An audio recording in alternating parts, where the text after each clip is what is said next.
Assalamu alaikum wa rahmatullahi wa barakatuh. Welcome back, brothers and sisters.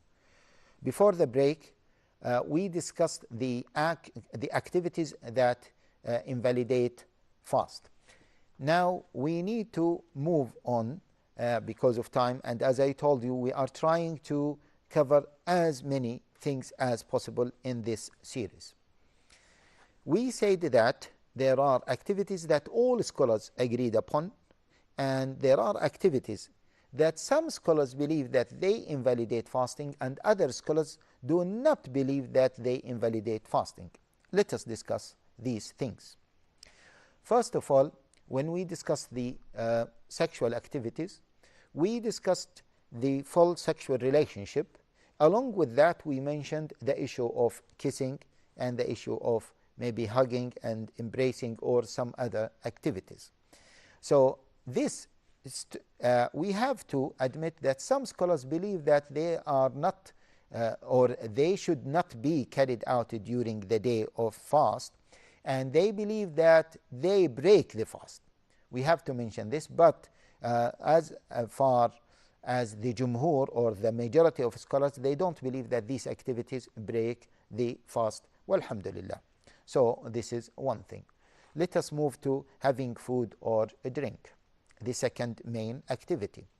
Now, when we discuss having food and drink, many other issues come. For example, what about eye drop? Is it equivalent to having food or drink? Same thing with ear drop. Is it equivalent to having food or drink? Does it break the fast or not? You will see two opinions. Some scholars, some classical scholars, believe that it breaks fasting if you have an eye drop, if you have ear drop, or if you have ear drop, it breaks your fasting.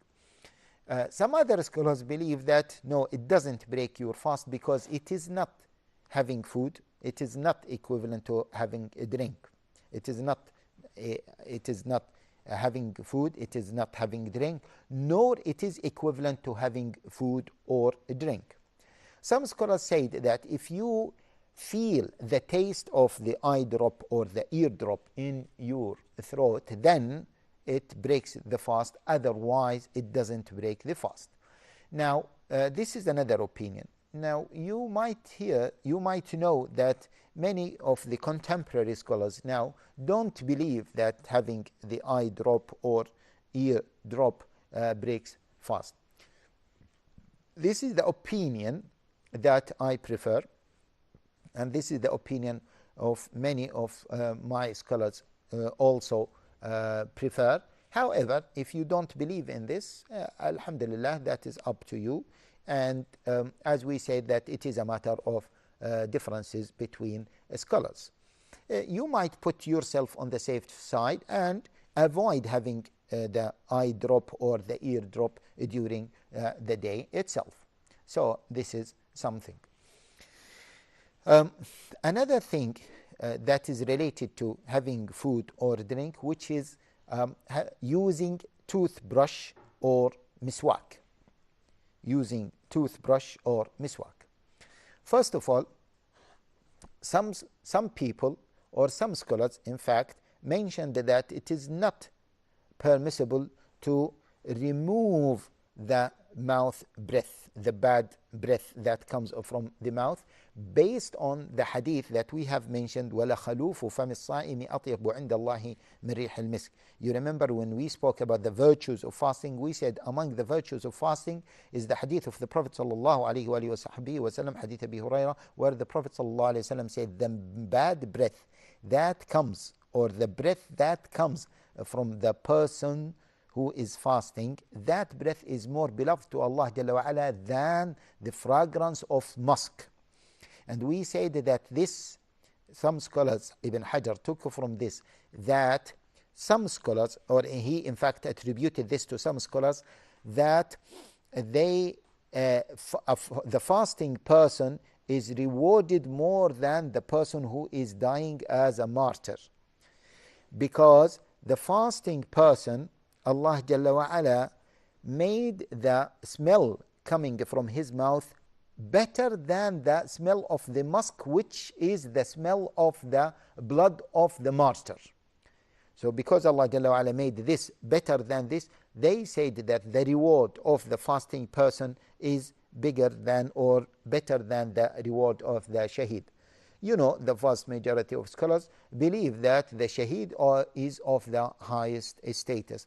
We don't want to discuss this issue, because at the end of the day, it all belongs to Allah Jalla wa Ala, and whether the martyr, whether the person is a martyr or the person is fasting the month of Ramadan, it all goes back to Allah Jalla wa Ala, and we ask Allah Jalla wa Ala to make us among the martyrs in His sake or for His sake, and we ask Allah Jalla wa Ala to make us among the people who fast frequently.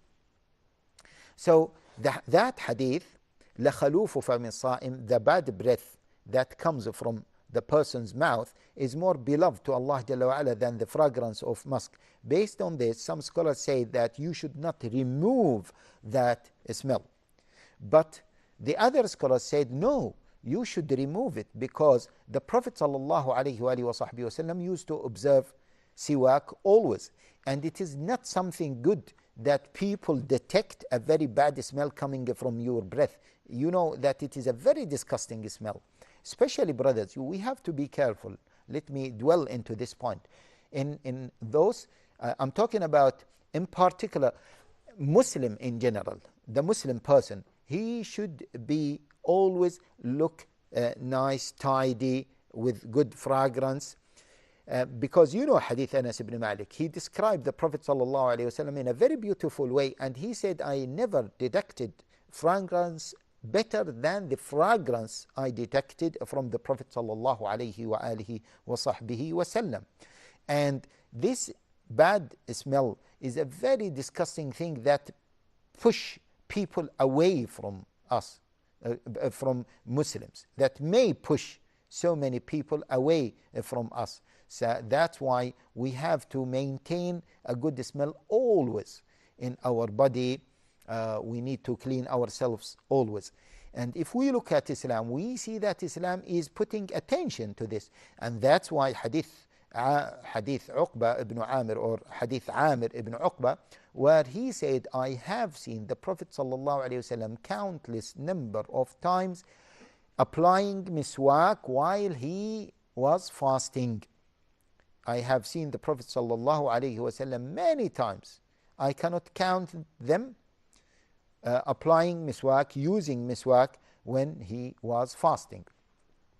Why? Because the Prophet ﷺ, the last thing the Prophet ﷺ would have is to have a bad smell coming from him. And the Prophet ﷺ is our example. So we should follow that example. And we should keep our mouth, we should keep the breath very nice. Okay? So during fasting, there will be no problem, inshallah, brothers and sisters, in applying miswak at any point of time. Now, in the problem of using toothbrush, many people are asking about using toothbrush. Now, using toothbrush without toothpaste is no problem. In fact, it is a sunnah. Okay? Because it is equivalent to miswak. And using miswak, the normal stick, okay, it is not meant because of the normal natural stick that is used as miswak. It is meant because of cleaning. And that's why you know that the Prophet ﷺ sometimes would clean his teeth using his finger, okay, or using a piece of clothes. So if we use a toothbrush, then we are following the sunnah as well by cleaning our mouth. Now, we can do this during fasting. The main question is, can we use it with a toothpaste or not?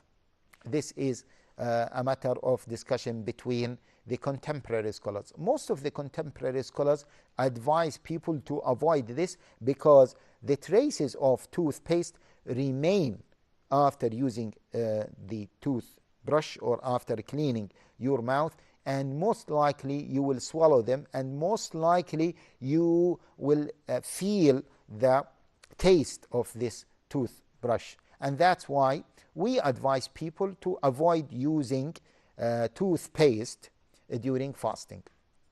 Okay, we strongly advise people to avoid using toothpaste during fasting because it might invalidate your fasting. Now, many people say we cannot use toothbrush without toothpaste. No, that is, I know that many people are saying this, but you can try it, and you will find that it is easy. It is a matter of habit. It is a matter of trying it once, twice, and then it will become very easy for you. And here, brothers and sisters, I would like to advise my brothers and sisters, if they keep their mouth, the hygiene of their mouths, always, they keep their mouths hygienic all of the time, and then it is unlikely that they have bad breath. If they always clean their mouths outside Ramadan, outside the month of Ramadan, and during the night itself, and they don't eat in between the meals, the main meals, then it is likely that the hygiene of the mouth is maintained, and it is likely that they will not have this bad breath.